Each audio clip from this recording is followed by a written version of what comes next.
Now, I was telling you about disposing of these rags. Wring them out good. The best thing to do is lay them outside, lay them out flat, or hang them on something where they're not bunched up, and just let them dry. Then dispose of them.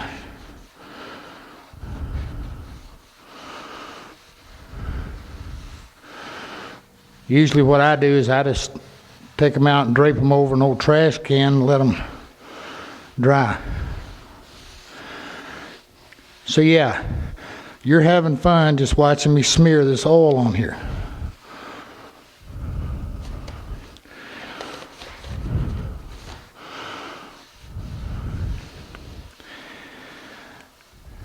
Now, to get a good oil finish, it's going to take 4 or 5 coats. Now, I was telling you, this afternoon I can put another coat on this. If it's relatively warm, meaning 50, 60 and above, odds are in the morning I'll be able to put another coat, or maybe tomorrow afternoon would be better. The key is to let it dry well between the coats. Once you've gotten 3 good coats on here, you've got good protection, believe me. And water locks. Now I'm going to tell you another good oil is Armor Seal by General Finishes. That's a good oil.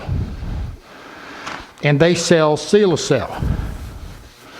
Seal-A-Cell is about equal to what we've got right here, and it equates to exactly what it implies. You're sealing, and the wood is absorbing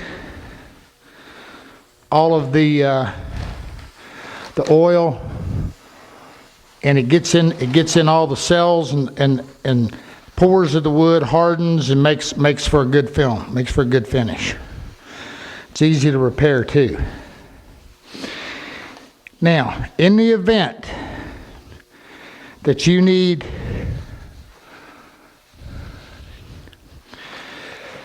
to scuff this, because we did use a water base, what you're going to find is if you try to scuff this with a 320 or something, particularly at this stage, you're going to be removing color. Not a good thing. I don't usually try to scuff it at all until I've gotten 2 or 3 coats on. And then when I do, let's think about this a minute. Oil is very thin. It goes on in very, very thin coats. In order to get a clean, pristine finish, we have to fill the scratches that we created when we scuffed it. Think about that a minute. Therefore, scuffing this with some 320 like we did the paint is probably not a good idea, because that's going to leave us a good heavy scratch. Using something like a 600, 800, or even a 12 or up, because it shouldn't take much. You know, I can tell you now, I mean, this feels great, but it's going to probably need just, you know, after, like I said, after about the 3rd coat, just to kind of wipe over it with, a 1200 or something, just to make sure it's got that warm butter smoothness to it. That's all you need. Wipe it down and give it a couple more coats of oil. Again, as you walk away from it, make sure it's smooth.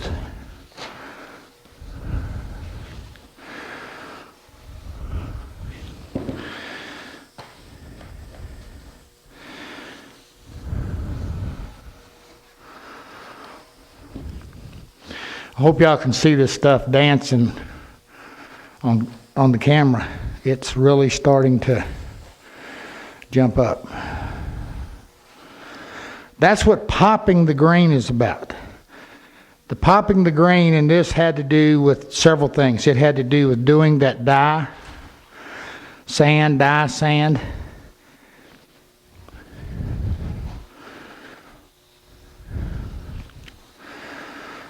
and building the oil.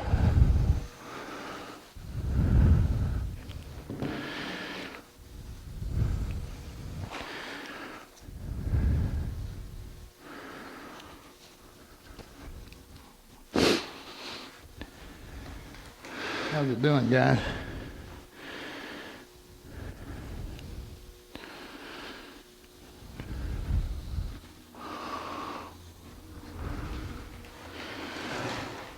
And you know, a few minutes after you put the first coat on, it's going to look like you didn't do anything because it's all soaked in.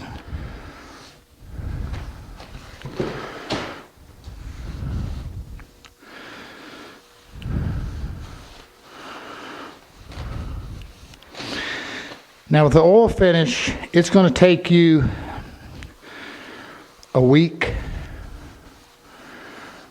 to finish this because, like I said, this afternoon we can put another coat on, and that's predominantly because the wood is absorbing it. By tomorrow, the wood is not going to be absorbing it near as much because the oil has sealed it. So that's when we start building. And that's when you're going to have to be a whole lot more careful about applying it nice and smooth. And again, that's just simply make sure you wipe it back good. Let it set a little bit. Wipe it back.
Now, I'm going to keep on oiling. I explained to you the 1200 grit or whatever, depends upon how rough it is. Hopefully you don't have to go beyond 1200. And I'm going to do that about the third coat, and then I'm going to put 2 more coats on it. At that point, I should be done. In the event that we've got some roughness or anything like that, you can simply take this thing, and if you want kind of a medium, kind of a high-end satin gloss, lightly scuff the thing, okay, with about a 2000 grit. All right? And just make sure it's smooth. Do the whole thing. Throw you a good coat of wax on it, you should be done. But if not, then you can come back on top of that with a light coat, another light coat of oil, and you're done. Again, do the same thing to both sides. Now, the insides of this, the 2 big face frames, once I get about 3 coats on them, I'm not going to worry about it. I've got enough in there now. I'll have enough at that point. So if I put 3 on the back of that, 5 on the front, that's not a big deal. But don't just put 1 on the back. Get at least 3 on there. Again, oil finishes build slow. Just the way they work. Now, I'm going to have to cheat here in order to finish this. In order for you to see this on Thursday night. So, whether I like it or whether I don't, I'm going to have to spray this. I'm not going to have the time I would like to have to be able to go ahead and do the whole oil finish. So I'm going to show you that, some of that. Not a big deal, but it's just the way it's going to have to be.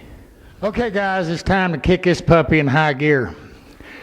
Now, I told you that I would really like to finish this piece out in just pure Waterlux all the way. I just love good oil finishes. But time just isn't on our side. Now, for years, we've used, and back when we had a whole lot of people and whatever, we've used a spray gun, and I'm going to show it to you, but I know these are a little pricey. This is called an air-assisted airless. This one's made by Kremlin. Now, it's hard to see maybe, but over here, what happens is this thing pumps the finish into a pump. It's pulled up into a pump, and it pressurizes the fluid. Now, you know, we talked about not needles and nozzles, and like the Woodcraft gun, it has a 1.4. Perfect finishing tip. But it's, you know, again, it's an HVLP, and it's using air and a smaller orifice in order to atomize the fluid. This one, what we're using here is a 0.06, 0.006. It's half of that. And you can even go down to a 4 and below. So it uses a very, very fine opening, but it pressurizes the fluid. I've only got 10, one is a fluid line, one is an air line. I've only got just a look right at 10 pounds of air on the air line. Takes very, very little because of the, you know, pressurizing the fluid. The other thing is you don't have a cup on it, so and you don't have to worry about refilling too much, so you can move with this thing. All right, so I'm gonna get this thing set up and turn some fans on, and you can watch and see how long it takes me to get a coat on this. Now, this is what I'm using is a Gemini pre-cat lacquer. It's a self-sealing, so I don't have to go with the sanding sealer. I can just move right on through. It's going to be pretty quick.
All right, I'm not going to stay in here too long. I want to keep the fan on and keep some air moving.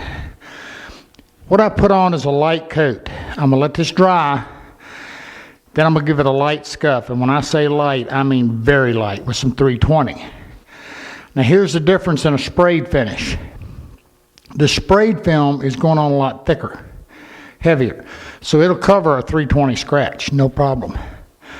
But I want to be very careful not to sand through. So when I say it's a wipe scuff, it's literally just wipe it a little bit. Until I get the second one on, I'm not going to do any serious scuffing. We'll let it dry and come back.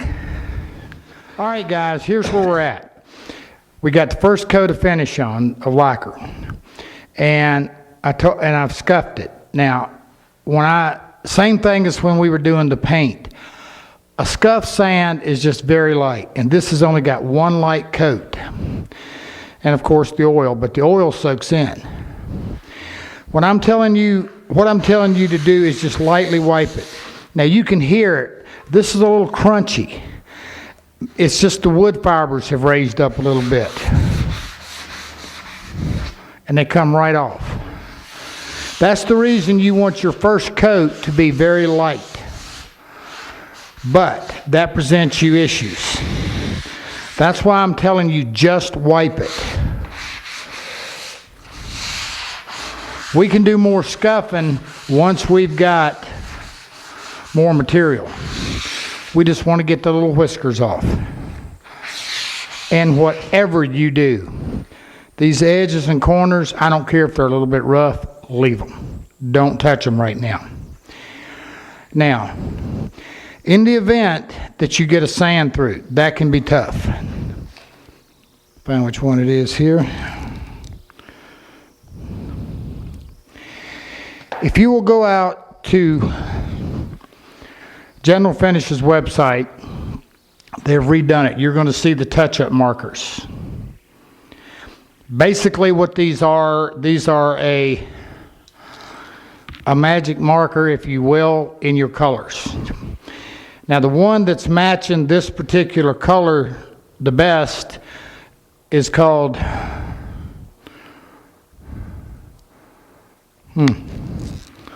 Honey Maple. Gee, this thing of glasses and getting old rough, isn't it? Honey Maple. You know, I've told you before, you can't pay a lot of attention to the names of colors. That's matching this pretty good. Now I'm going to walk over here and I'm going to show you. I'm going to create a sand through. If you sand that edge, it takes all of, can you see that on camera at all? All right, I'll go to the outer edge. Got that one? Well, you saw how long it took me to get it. Those edges are thin. Doesn't take much. Quick little ride down it, and it's gone. If you got a little filler spot or something, these work just great for touching it up. Yeah, that matches pretty good. If in the Tiger Maple, if you've got a little area that's the curl, you can actually just kind of feather in a little bit.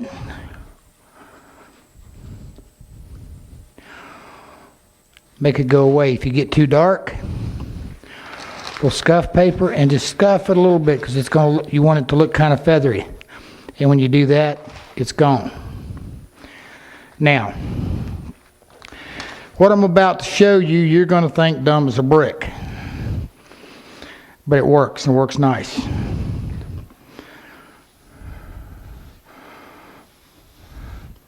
What I've got is I've got my staining pad, and you can see I've been in the dye. I should have put my gloves on, but it washes off. Anyway. Even though this is a water base and I have a sealed surface, and your oil will do the exact same thing once it's dry. There's enough chemistry to water base that it will bite. It will bite in to the lacquer, to the shellac, as well as the oil. Now the best time to do it is right after it's scuffed. That's when it's open the best. And this isn't wet. It's damp. It's like a glaze. Now I want you to watch it. What it does is it deepens and helps even our color. It's acting as a glaze. That's the reason everything in here doesn't appear white like it's been scuffed. And just so you know, if you're not familiar, any clear surface, any clear finish, when you scuff it, it becomes white. But what it does is it really deepens and adds a little depth to your color. It'll also show you if you got any sand throughs. And if you do, a lot of times it'll take care of it. Now at this stage of the game, I'm going to put a second coat on. After that, I'm going to let it dry overnight, and I'm going to come back, give it a good scuffing, make sure everything's really nice and smooth. Then I'm going to put my final on, and we will be ready to assemble. In our next webisode, we will have the corner cabinet assembled, and we will be looking at making the mahogany lowboy. Now, Magoo. John McDwyer. I think I said that right. If I didn't, forgive me, John. On the forum, on the regular forum, I mentioned to you, what I was telling you a little bit was that right here in this corner, on your corner cabinet, you guys go out there and look at the regular form, not the show form, the regular form. John's got it up, he's building. What it looked like, and this could just be the photograph, it looked like this area was real straight. I'm sweeping just a little bit there. Keep all of this moving. Keep it sweeping. You understand what I'm saying? You kind of came down and kind of went straight up a little bit. Not a big issue, not a big deal. You did a great job. But that's just something I picked up. Now I will tell you this again, once you get the glass in there, you'll never see it. And I probably shouldn't have said anything about it, because now you're going to see it. So I should have kept my mouth shut, huh? I won't let it happen again. But that's how we learn. When you're making sweeping arches and things like this, keep it moving. Keep it flowing. Okay? All right, guys. Next time, Project 1, it'll be history. And it's time for number 2.